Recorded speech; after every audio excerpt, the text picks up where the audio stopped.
La parole à l'Allemagne. Merci, Monsieur le Président. Tout d'abord, je voudrais vous remercier d'avoir organisé ce débat important sur la République démocratique du Congo.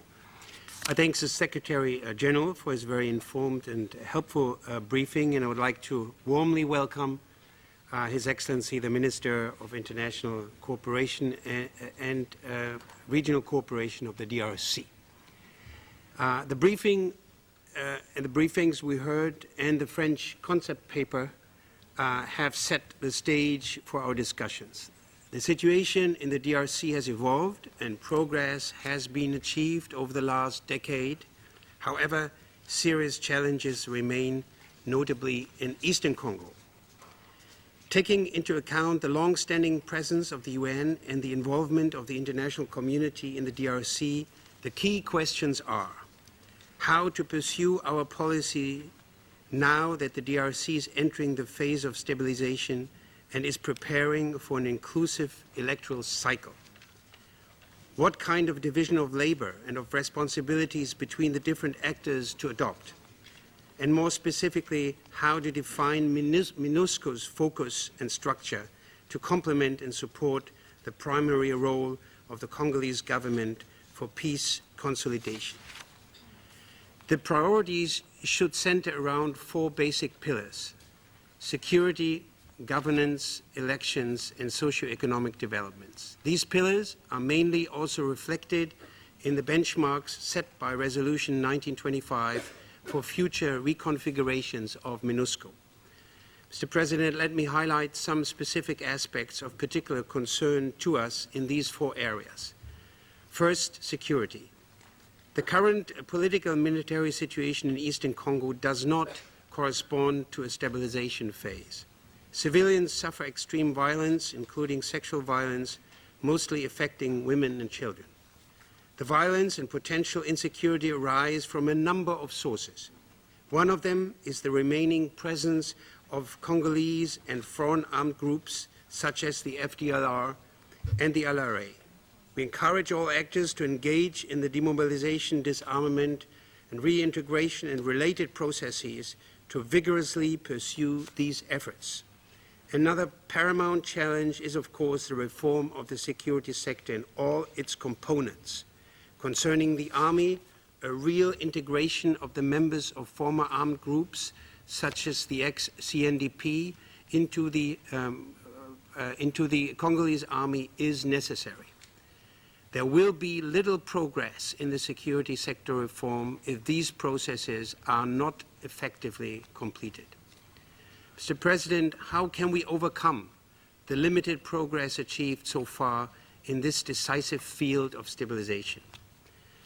International support is needed and provided, for example, through the two EU missions, OISEC and OIPOL, working, among other things, to secure the chain of payments of the Congolese armed forces. We need better coordination among the international actors. The international community should also play a bigger role in improving the capacity of the police and the justice system.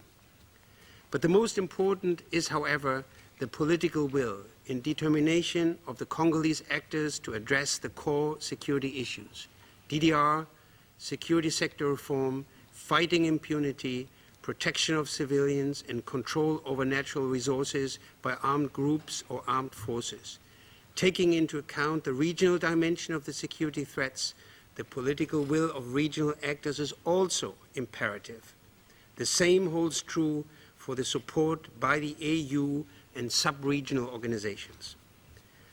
Let me come secondly to the field of governance and human rights. A lack of government capacity is of particular importance when considering the issues of civilian protection and specifically the prevention of child soldiering. Child exploitation is illegal under the Congolese constitution and forbidden under various other legal acts. Despite these provisions, child soldiering remains a problem. I therefore want to appeal to the Congolese government, also in my capacity as the chair of the Security Council Working Group on Children in Armed Conflicts, to implement an action plan on the halt of recruitment and use of children.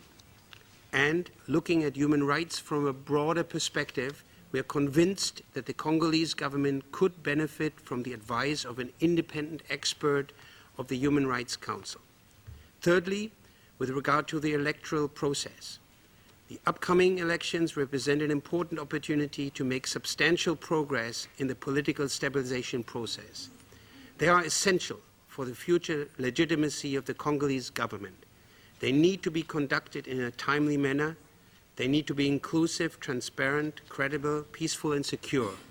A peaceful environment allowing for adequate democratic space is a prerequisite for the elections. The primary responsibility for the elections lies with the Congolese government.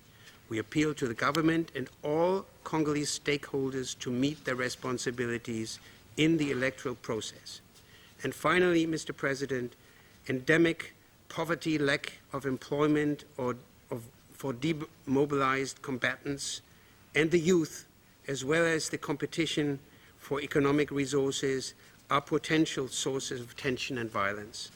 It is therefore crucial to lay the foundation for long-term economic development in the peace-building and stabilization processes. The AU and relevant sub-regional organizations have an increasing role to play. We should support the development of their capacities. Germany remains engaged in this field. We consider regional cooperation and integration to be vital. We therefore like to encourage the Great Lakes countries and all relevant organizations to actively engage in this process. Furthermore, an effective legal mining industry in accordance with good governance principles is key for the development of the DRC. The country's natural wealth must benefit its people. Illicit exploitation and trade of natural resources fueling the conflict, particularly in the Kivus, must be brought to an end. My country is engaged to fight illicit exploitation of and trade of natural resources and supports the certification of minerals, strengthening the legal mining industry and thus the development of the DRC. Mr. President, to conclude, to come to a sustainable solution will require the will from the Congolese government, targeted resources from donors, and strategic cooperation from all relevant actors, notably also with the United Nations and MINUSCO. My country is willing to work with the Congolese government and the UN to that end. Finally, Mr. President, let me express my gratitude to the French delegation for the leadership in organizing this debate and for preparing the draft presidential statement, which we fully support. Je vous remercie. Je vous remercie. La parole au Brésil.